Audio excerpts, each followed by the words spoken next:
কাটবেন না। বিশ্বনবী মাথা তুলবেন, আল্লাহ বলবেন সাল তুতা, আপনি যা চাবেন তাই দেব। ওয়াশফা তুশাফা, সুপারিশ করেন, সুপারিশ কবুল করব।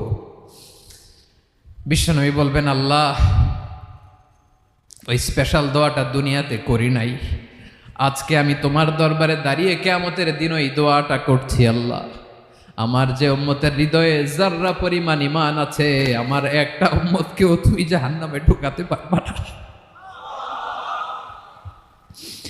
বিশ্বনবী পাগলের মতো একবার হাউজে কাউসারে যাবেন, একবার সিরাতে যাবেন, একবার পুলসিরাতের দিকে, একবার হাউজে কাউসারের দিকে, পাগলের মতো দৌড়াতে থাকবেন, তার কোনো গুনাহগার উম্মত যাতে জাহান্নামে ঢুকে না যায়। সেদিন কেউ সুপারিশ করতে পারবে না বিশ্বনবী ছাড়া। এজন্য 5 নম্বর আল্লাহ বললেন মান যাল্লাযী